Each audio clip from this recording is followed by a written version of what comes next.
May ilang tao raw na nagpupunta sa mga evacuation center sa Cebu. Nangunguha daw sila ng mga trabahador o katulong.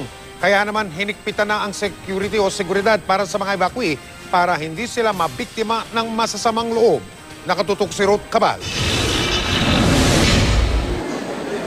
Araw-araw parami ng parami ang dumarating na evacuees dito sa Tinago Sports Complex. Isa si Josephine sa may halos 200 kataong nanunuluyan dito. Paggawa ng tuba ang kinabubuhay ng pamilya niya sa Tacloban. Pero ngayon wala nang natirang mga puno ng nyog sa lugar nila, wala na silang kabuhayan.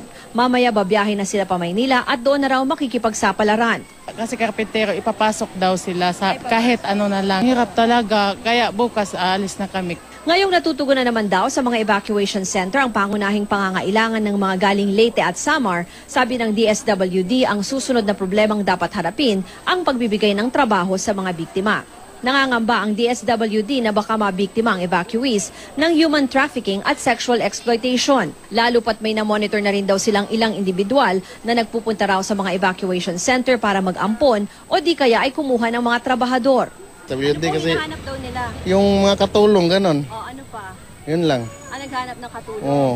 Pero di ko na pinapasok. Nakatong dili, jud mo anhi sa camp, makuha na mo ang address nila aron ma-follow up, ma-monitor nato kay mao gyud nag-anticipate na nato nga mainana ang mahitabo.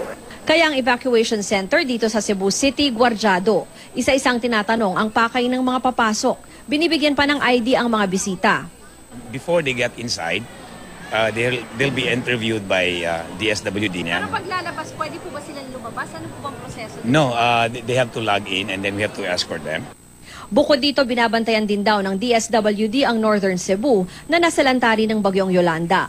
Sa mga kalsada kasi papasok dito, maraming bata ang namamalimos na. Mismong si Griselda raw na nawala ng bahay dahil sa bagyo, hindi pinipigilang mamalimos ang dalawang anak. Okay lang siguro. Grasya, wala talaga mami. Grasya na yun eh. Kita kita sa probinsya ato nang gitanaw In fact, we already had our rapid assessment, needs assessment sa mga lugar. Mula rito sa Cebu, Ruth Cabal, nakatutok, 24 oras.